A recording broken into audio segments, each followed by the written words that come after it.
This was it, though. This was the moment where everything changed for me. This is like being on a footy show panel. Out of duress, somebody hands you over $5,000. I'm fulfilling your dreams. I grew up camping in them, but I didn't know how to buy one. Bring the Australian caravanning and, what do you call them, travel trailer kind of overlanding lifestyle into the US I market. can make some good money and I'll buy you a nicer one, right? And so where'd that end up? Did you end up selling it? Yeah, we sold it. Wow. Like within 7 days.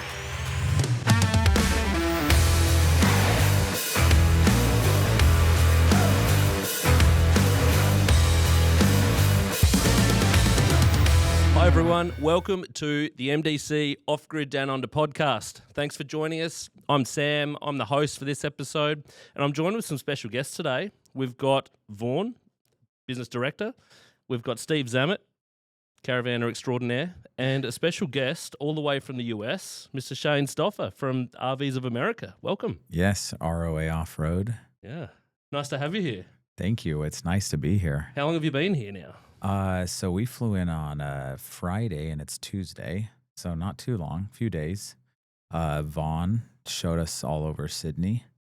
Good times. Yeah, so kind of got to see all the. We've never been to Australia, so I've come out here with my wife Cynthia and my daughter Courtney, and yeah, never been down under. Fantastic. Well, mate, welcome. It's nice to have you and your family here, and we've got some exciting stuff coming up that you guys are here for specifically. So we'll get into that in a little bit. But I guess moving along to the next most important person in the room, that's Vaughn.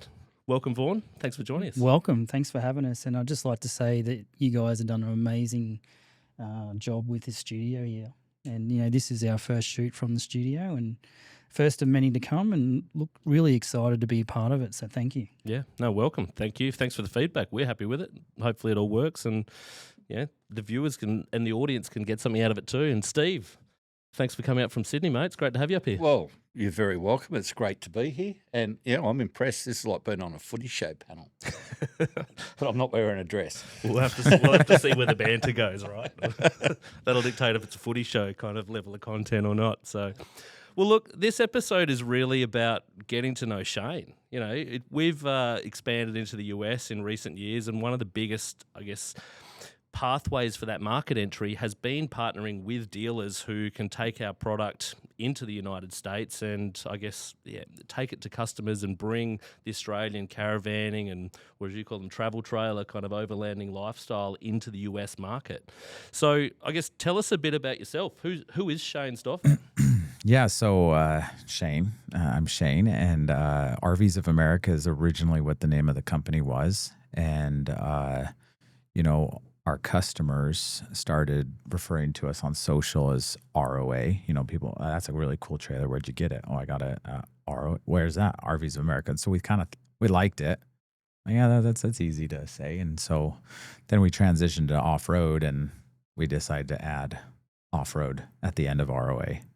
So more people, I think, are knowing us as ROA Off-Road than RVs of America. So are you exclusively off-road products, or do you have a mix? Oh, for sure. Yeah. So we originally started with just standard travel trailers in America.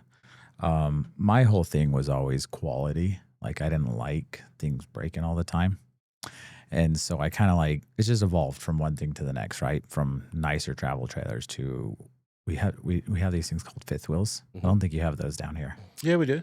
We do. Yeah. They're not as common, but I think the size are a bit cumbersome, and we typically haven't had the vehicles to tow them. Yeah, traditionally we haven't had the same choices in larger vehicles. Now, F-150s are starting to become more popular, and the Ram trucks, etc. So we may see a resurgence in those, in the fifth wheelers. But there was a period of time, probably going back 12, 15 years, where they were trying to push them through, and you'd see a lot of vehicles like Navaras and whatnot with the centre pin on the back towing fifth wheelers, but not to the magnitude that you guys do it over there. Yeah, we have you can get 40, 45 foot fifth wheels. I don't know what that is in meters. Sorry, I'd say that's around 12 meters. Yeah, 12, 13 meters. And these things are huge. Like, they are mansions on wheels. They are next level. And they are everywhere in the US. Everywhere you go. Super popular. Oh, yeah, for sure. I grew up RVing or camping. And my parents always, well, at first they owned a truck camper. That's like the one that slides in the bed of the truck, right? Just little on top of the truck. And then they moved out of that as they got more kids and they moved into a fifth wheel. And so I grew up in a fifth wheel. Like that's like, we actually built 2 houses when we lived in a fifth wheel for like over a year. The whole 4 kids, mom and dad living in a fifth wheel while we were building our house. So I'm like, and then we would my dad would do these things called the ultimate vacation, where he would take a month off and he would take us all over the West and national parks. And it was always in a fifth wheel. So like, that's kind of what I grew up.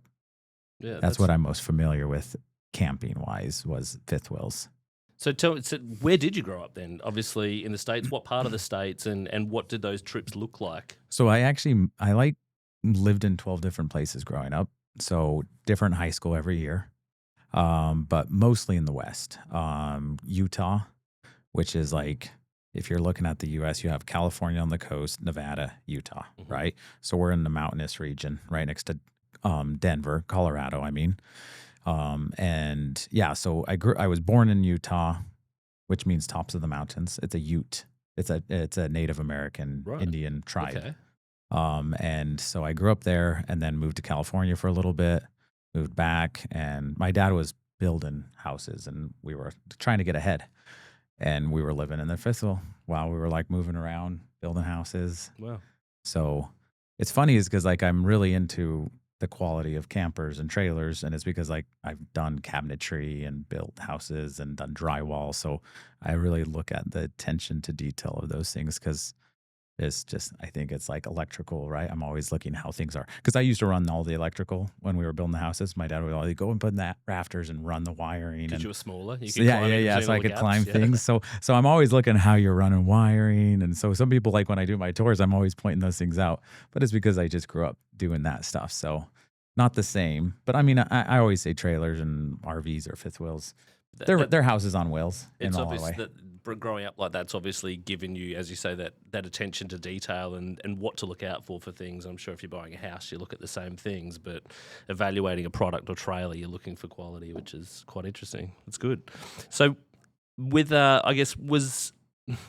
Obviously, growing up around RVs, how did you get to the next step of sort of starting your own business in that space? That is super. You know, I wish I had one of those like stories where I wanted to change the world and I had this big idea, but I was just going to college and I was poor and I had no money. And I went and they had these in the US, they have this loan. It's for like poor people. And my parents were always poor. Growing up, we didn't have a lot of money. So I'm trying to go to school, and I get this Pell Grant is what they call it. It's a $3,000 loan. The government gives it to you, and you can live off of it and spend it. It was like the first debt I ever had, and I was like, "What do I do with it?" And she's like, "Go spend it, buy an apartment, get food." And I'm like, "And then what? You have to pay it back." And I'm like, I'm going to blow it and then pay. And so I'm like, "No, I'll go and buy a car." So I was somewhat automotive. I worked on cars and growing up, so I'm like, I'll just go buy a car and flip it and sell it and make some money. And so I did that. And my first year of going to college, I sold I probably over 50 cars. Wow. Going to college, made like $100,000 US dollars. Wow. And I was like, I'm dropping out of college. I'm like, because I thought like I'm gonna like maybe someday make half of that when I graduate. Yeah. So I mean, like, I started the business because I was poor and didn't have money, and all of a sudden wanted to make some money, and that was it. A few years into that, I was like, okay, I don't want to sell cars. I don't like being a car dealer. And people are always like, in the US, I don't know how it is in Australia, but in the US, car salesmen and lawyers are like the most despised people. Is that how it is here? There's a stigma. It's same in Australia, I reckon. I don't think it's different. Yeah, so people would come and like treat me like I'm a crook because I'm selling a car. I'm like, what? Like you came in here to buy my car. Like, that's right. don't you came treat me looking like for it. Don't pick up me about it. It's secondhand cars. Yeah, that's true. It was second. I was going to auctions and getting them used and cheap and cleaning them up, fixing them and selling them. And so I'm like, I got to get out of this business. And I tell my wife, I'm like, I don't want to sell cars anymore. Well, what are you going to do? I'm like, I don't know, maybe go back to school. I don't know. My mom started telling me, hey, I want to buy a new trailer, a new fifth wheel. And she's like, don't you go to those auctions and get cars? Can you go get me a fifth wheel? I'm like, I don't know, Mom. I don't know anything about fifth wheels, and like I grew up camping in them, but I didn't know how to buy one or like what it was worth or what to look for. I didn't know what anything. mattered, what was important, what you needed. And I'm like, and so she's like, she gave me some cash and she's like, go. And I got her into the auction and she's like, that's the one I want. Buy it for me. And then I bought it. And then I got this idea that I should try to sell it. And she didn't like that idea. Sell it out like, from under her. Yeah. I'm like, Mom, can I sell this? And she's like, no, you can't. I just bought it for me. And I'm like, I can go buy you another one. Like, and if we can make some good money and I'll buy you a nicer one. Right. And so where'd that end up? Did you end up selling it? Yeah, we sold it. Wow. Like within 7 days. I threw it online and boom. She didn't even make the bed, mate. And Oh you yeah. sold it out from No, under her. it was a nice little fifth wheel. And this was it though. This was the moment where everything changed for me. This couple comes in to buy this fifth wheel. And like, this is our dream. We've been talking about this for years. They were retiring. Oh, we're going to go out and travel the country and see the national parks and visit our grandchildren. And she comes over to me and literally hugs me and like starts crying. And she's like, you're fulfilling my dream. Wow. And I was like, whoa, like, yeah. Like, and I'm like, I never got that experience selling a car, right? Usually it was like, you scummy little taking it back. Out of duress, somebody hands you over $5,000. I'm like, I mean, they got the car accidents. They're in a bad mood. I need a car. Nobody needs a trailer. Nobody needs a camper. It's a toy. It's a luxury. It's a dream, right? And so I was like, I'm fulfilling your dreams. Like, you're welcome. Thanks for your money. And they were on their way. And I was like, I'm never selling a car ever again. I'm selling campers. Like that was the neatest experience ever. And so I still to this day talk to the guys about this. I like these campers, these trailers are people's dreams. People have been planning some for years, 10 years, 20 years, 30 years. Like, this is their golden years of retirement. And so I'm like, so their dreams are in our hands. And like, we have a tremendous responsibility to like make sure the trailers are good shape, not having problems when they do have problems. And I say, you don't want to turn their dream into a nightmare, right? By selling cheap trailers and that's kind of like that was kind of like, sorry, I'm rambling. No, it's I don't mean it's interesting. And that's kind of how I went away from like selling cheap trailers to going and getting nicer, higher end trailers. Cause I was like I want to fulfill the dreams, but I also like started getting into every trailer I could. I would just go to the auction, get any trailer I could. Half of them would fall apart.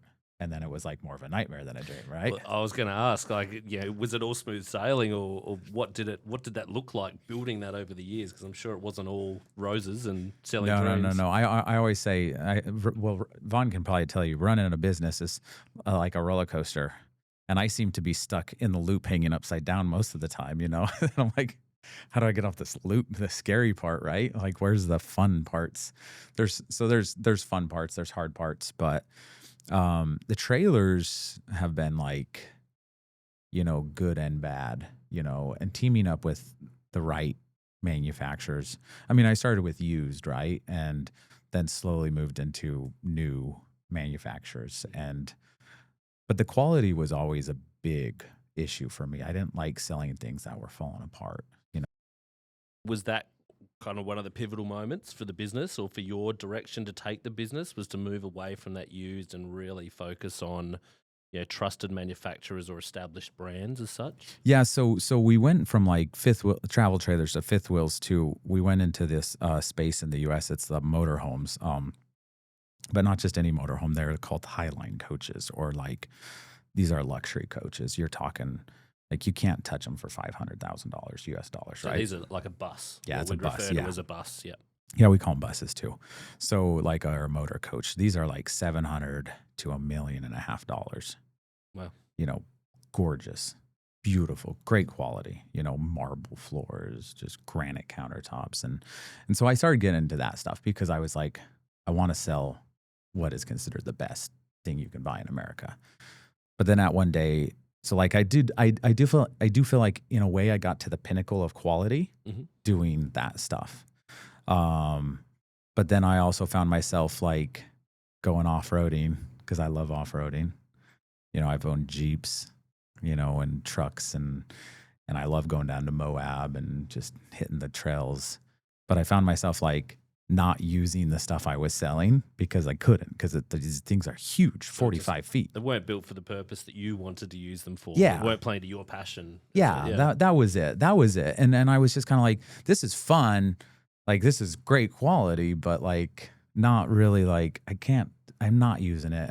And to me, I believe like in selling, like you have to believe and use what you have. Like, I don't like selling something that I personally don't use and believe in. I think that's something Vaughn can probably attest to as well. Like, Vaughn, you've always been very proactive getting out in the market. You started with off-road trailers, right? And what's that been like? And you have to, be able to understand the product, particularly when it's new to the market. And off-roading is when you're treating these things very badly, and you got to take them to their limits and test them. And the overlanding is relatively new in the US, but I think you've been a big influence, and you do. You talk yourself down, but you're a bit of a YouTube star over there when it comes to overlanding, right? Kind of. You have a bit of a I remember following. seeing Shane before I joined MDC. Like, I remember seeing your videos. Yeah. Yeah, and a few things I've heard you talk about is experience. And one thing that we have spoken about when you were selling the big motorhome buses was giving those customers a good experience. So a handover would be down at a RV park, and you guys would find out a lot about the customer. What are they like? If they were military, you'd put a flag up, an American flag. What did they like to eat or drink? You'd have all those goodies there and certain things at handover because they were spending quite a lot of money with your business. And your team would go set that experience up for the customer, right? And then stay with them for a couple of days to make sure that everything's operational and they understand how to use the vehicle. Because when you talk about problems with RVs, it's not necessarily a manufacturing problem. It could also be a user error, or people don't understand how to use things correctly because they're very complex, right? Yeah, for sure. That sometimes I feel like is 90% of the problems. If it's a good manufacturer, right? There are poorly built campers that definitely it's the manufacturer's fault for a lot of the issues. But when you get into good products, 90% of the things are just people don't know how to use it and they're breaking it themselves, right? On accident. That's been a big part of our experience at MDC over the last 7 or so years is why are people having failures? And if you don't understand the product, if you don't have procedures and instructional content, it's like doing it all by braille. So, and that's why we got so much into very detailed videos and owner manuals and things like that.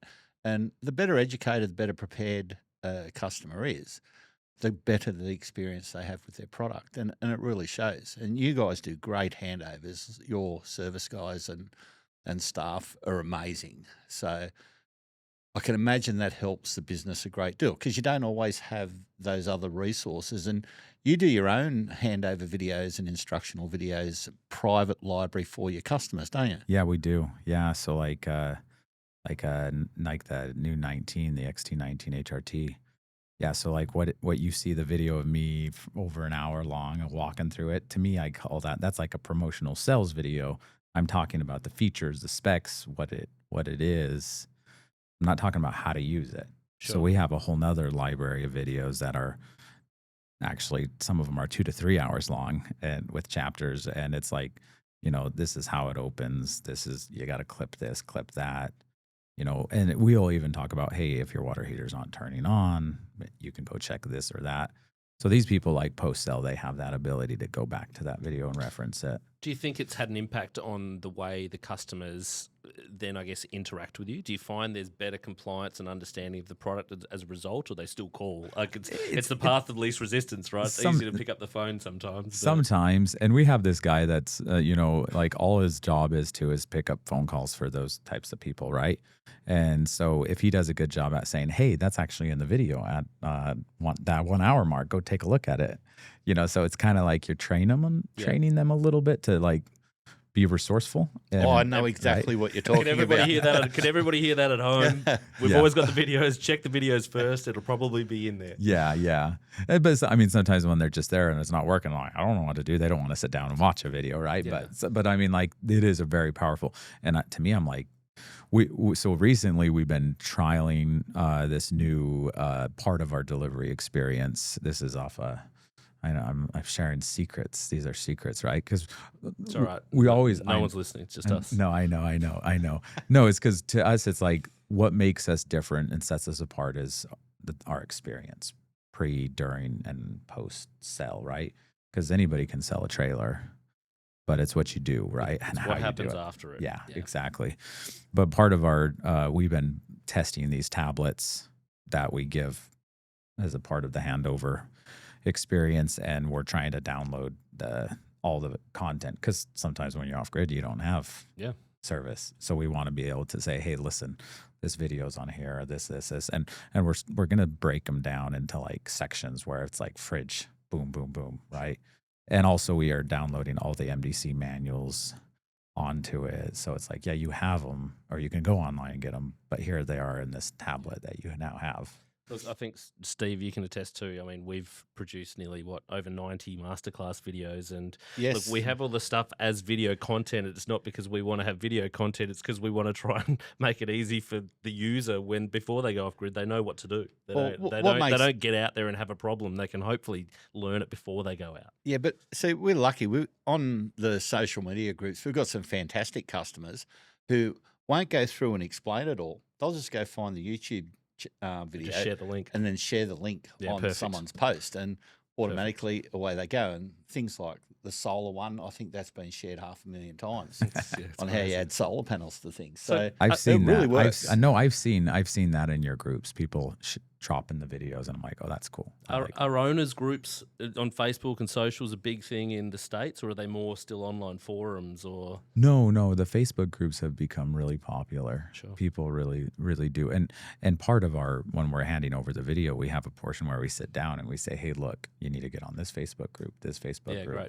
You know, we kind of push them to, hey, because listen, sometimes on a Sunday night we're not answering the phones. No, that's right. So you jump on Facebook.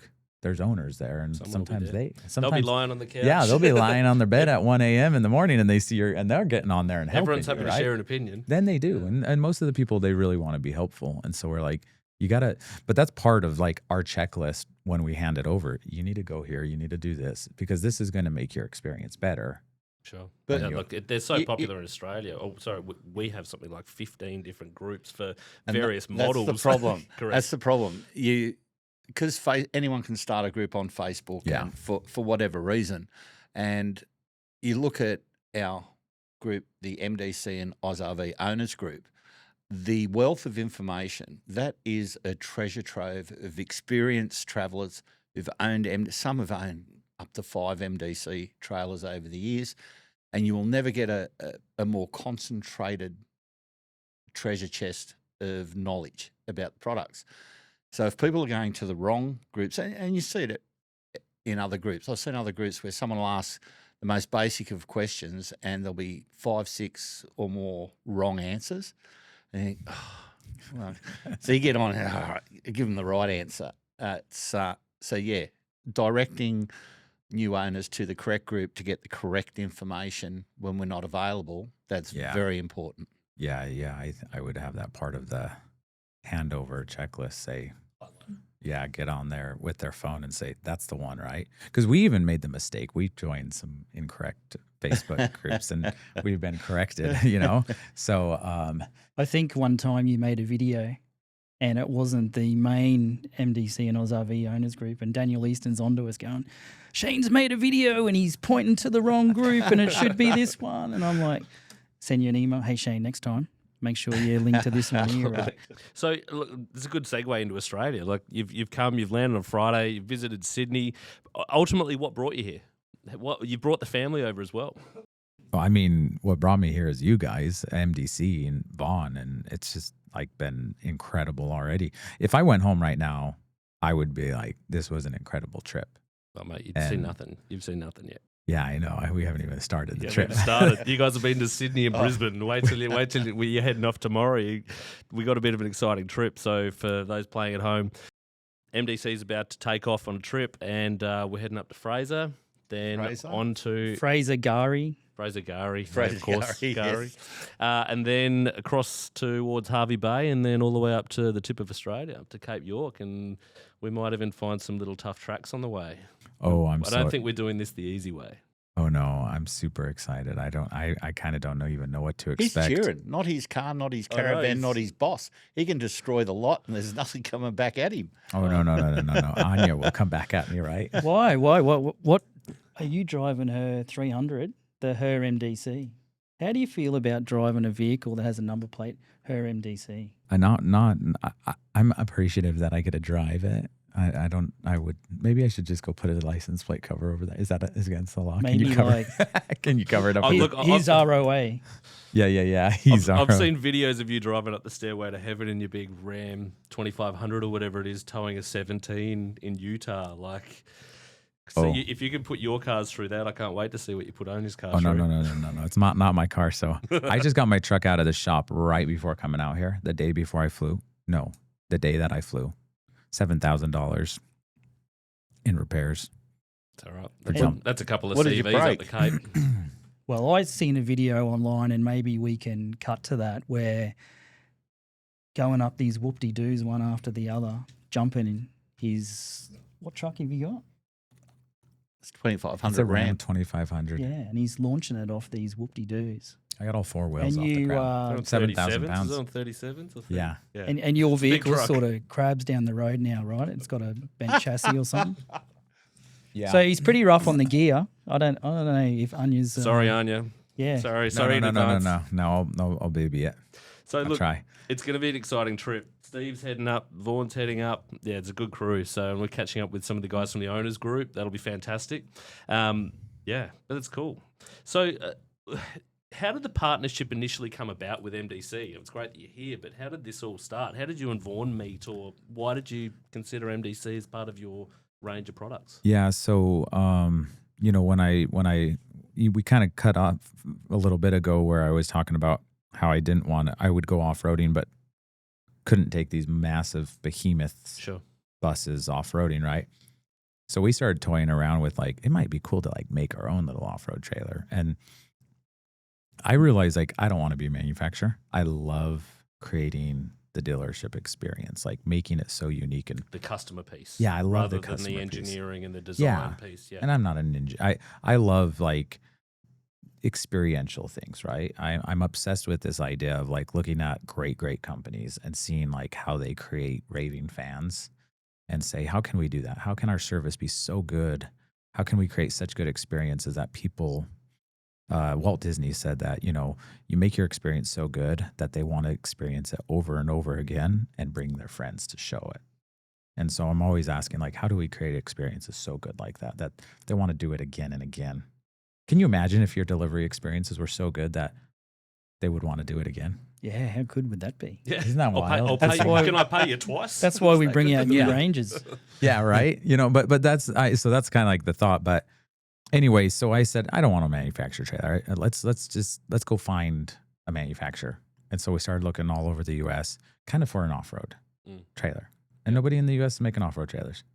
This was back in 2016, 2017, 2018 ish time, and I'm so then we're researching. We're oh, look at those Aussies. They make cool off-road trailers, So we started looking and researching, watching YouTube videos. Found this guy This Sasquatch. doing, I know, The hairy Sasquatch hiding in the bushes. masterclass series and all these things. I was wow, this is really cool. This is a unique company. Other people are just trying to sell things, and Yep. you're actually helping people, right? And I'm that's really cool. Of course, you guys were not interested in, at that time. Weren't coming to the U.S. yet. It was a bit early, I think. It was pre-launch into the States, yeah. Yeah, so we unfortunately just synced up with some other manufacturers. I say unfortunately because we no longer work with them. So I don't know if we want to talk about those, but we can just. No, it's just, I guess. They're no longer an entity in Australia, and back in the day they were one of our big competitors, Black Series, but no longer around here. And quite frankly, they were the first ones to market to the U.S., and we were one of the first ones to pick up. Yep. And see. And the funny thing is, they came into the U.S. and just kind of couldn't launch, couldn't get off the ground. they would go to dealerships, and dealership after dealership, they would just reject them. And they said, no, we don't want your stuff. And it wasn't because it was like poor quality or trash, because most of the stuff in the US is really, really poor quality, like super, like It's disposable. it is like Yeah. Jayco's and Thor's and like all these are these big brands, billion-dollar companies. Their stuff is like a trash can on wheels. Like they fall apart. It's literally built sort of to the warranty period, essentially. Yeah, Staples. Everything's just Mhm. right. It's so cheap. And so like Black Series compared to that was like looked pretty good. But most dealers just couldn't wrap their head around like the cost. Like that Caravan cost 40 grand, 50 grand. Because I can go and buy a staple trailer for 15 grand, the same size. Yeah. So like, So what do you want to use it for? And you weigh that up, right? yeah, exactly. So when I saw it, I immediately saw the value, and I was like, okay, this is built different, you know, independent suspension. Nobody in the US does that. No, it's unique. I know the guys, when they were over there a couple of months ago, getting pulled up at the service station or the petrol station and going, what's that thing? What's that? Where's the axle? I know where, like, because they're used to Where's like the a beam solid axle, axle yeah. with leaf springs, right? Yep. It's like, that's all you see on trailers. Nothing, you know, locking latches, articulating hitches, right? Like all of that stuff's brand new as of like 2017. Nobody in the US had anything like that. Black Series was one of the first. So we picked them up, and honestly just was a dumpster fire in the end, right? They're actually literally on fire in California. You can look news. They've been catching on fire in like homeless encampments. That's right. It's People a have disaster. been moving into them. Yeah. Yeah. that's right. So anyway, long story short, we kind of moved away from them and started working with other brands in Australia. Yep. But honestly, one of the very first brands that I wanted to work with was MDC because of, you know, this guy over here The doing those- master classes master and that classes. after sales experience Yeah. type thing. and also that- just the walkthroughs, like support. Yeah. showing people how to put the awning and the annex. And I'm like, nobody else is doing this stuff, like, right? I was doing this type of stuff for people, Sure. but there was nobody else online doing that type Well, of stuff. probably doing it for very different reasons. Yeah. Because it was basically the lack of information, and the amount of people, the percentage of people coming in to buy their first RV product in Australia was at least 60% were completely inexperienced, and a large proportion of those hadn't grown up with a caravan experience. So putting out an awning or some of the simplest things were completely alien chores for most people. So we put an enormous amount of detail in the videos, and all of a sudden people weren't breaking things anymore. And it's the same thing. You always destroy the first one you get because you don't know how to use it. But when you get the second one, you're experienced and you don't encounter the same problems. Well, we wanted to take away the bad encounters with the first ones with all that information and videos, etc. I think it worked really, really well for us. Vaughn, I'm interested to hear your thoughts on this. And I guess to your point, Steve, a lot of people picked up product and didn't know how to use it. Look at the evolution of certainly the off-road caravan market in Australia, how fast that's grown in the last 10 years, where you do have people now looking at caravanning or off-roading as something that they would have never considered before, but now it's more affordable. Vans are easier to set up, but it's still foreign for a lot of people. But I guess has that moved faster than you expected, Vaughn, in terms of an industry or in terms of the adoption of caravans for the masses? Yeah, I guess over the years we've seen evolution, right? So we were really big in the entry-level camper trailer market. That's where we sort of got a first start back in 2007 when we created our first unit then, and we could deliver it to the market for $5,000. And the cheapest one after us was $12,000, and so they were super popular, right? And it was the MDC 05 sidefold, and so they'd have a big annex on the front. And you know, the first time a customer would go to set up one of those is like super difficult. It is a big family tent on wheels, big and soft floor, you know, you'd be given a sheet of paper and a schematic of how that should look, but I tried it myself, and so you know, at that point, I'm like, we really need to make videos to show the customer how to put this up and put it down in a safe way, because when you're folding canvas and you don't adjust the poles correctly, you can actually cut holes in the canvas, and then that creates all sorts of problems. And so I guess that's sort of where it started from for us. Two things: educating the customer, Second thing, it actually helps with less warranty returns because people know how to use the product. They're not breaking it. Then they're not going to be angry. They might come back and buy, a second product. And so we've sort of just had that ethos since we started, and we were just lucky in our journey that we ran into someone like Steve, and we had the ability to sort of put those things together. And yes, they are at a huge cost, but I think we've reaped the benefits of putting that effort in over the years. Yeah, I think like one of the things that I love about working with MDC and specifically Vaughn is the way he thinks, because not everybody thinks that way. Not everybody thinks, let's create this content for customers, and not a lot of people think like, no, they'll have less issues and warranty. I've experienced manufacturers where they do everything. They work like insurance companies. They do everything they can to decline the warranty, and they put more time into figuring out how to decline warranty than they figure out like, how can we make this a better experience for the customers so that we don't have to pay the warranty, so they can have fun and be out camping. And I think that's something that I've noticed a lot is like, just the way you think is always ultimately better for the customer. With warranty, you factor warranty into your business costs. So you have, after you've been in business for a while, you can say, okay, well, this product's going to cost me X percentage in warranty, but it's the claims that aren't warranty that you may reject is where the animosity is and the confusion and all that. And if you can eradicate them, you are well on your way to achieving something great. Is getting rid of the non-warranty breakages. Warranty's warranty. When you bring them in, you fix them, you get them back out. There's always going to be that portion, but it's the ones that are misuse or accidental breakages, etc. That is the serious thing to eradicate to keep people happy. Yeah, but like the fact that you guys go to such extents to make people happy is like, I don't know. These are the things that appeal to me, to why I'm so grateful to be working with MDC. Like, how many people came to the Big Red Bash? How many caravans that you have in a row going out? 52. That's crazy. There's a video on that. We've got a video up about that. 52 caravans. Like, it's crazy. Yeah, that's powerful. People that are really that was a small year. I think we've had bigger groups than that previously. Yeah, well, people want to share their stories, share their experiences.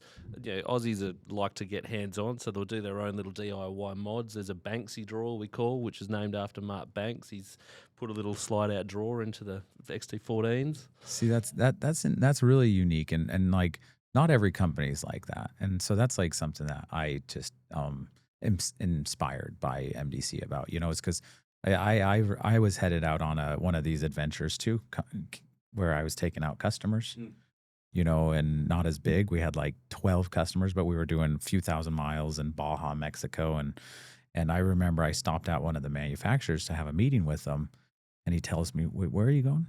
On an adventure with my customers, and he says, "Man, you must be brave or crazy or stupid." That's what he said. Yeah. Brave, crazy, or stupid. And I was like, why? He's like, you go on a camping trip with customers, right? And I was like, yeah, why not?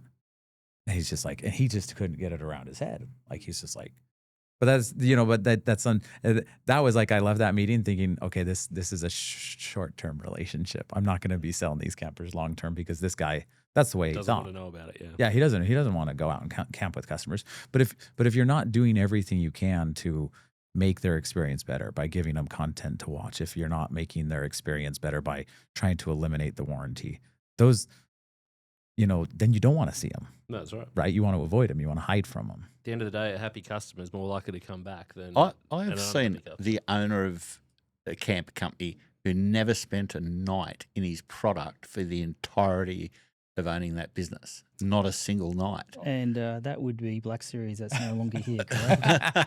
That's I'm one not of going them. to say. I'm not going to say, but there are people out there that are running these businesses that have come into it, not generally campers, that sort of thing, and they see, oh, there must be some money in these, and they get on Alibaba or whatnot. Yeah, what's my next $1 million is coming from selling these things. How hard could it be? And what's amazing is I had a phone call while I was traveling, and this guy rang and we had our complaints line, press 4 for complaints. And he's come through to me and he says, "Oh, I got a complaint about your factory." Oh, okay. He says, "Yeah, I bought these 6 campers and they're not what I ordered and da-da." So, I don't think that's our factory that we work with, mate, because they don't sell to anyone but us. Yeah, they said they built for you, da-da-da. And he's telling me all about the problems with this container of campers that he's got from overseas. And I asked him the name of the factory, and it was a completely different name.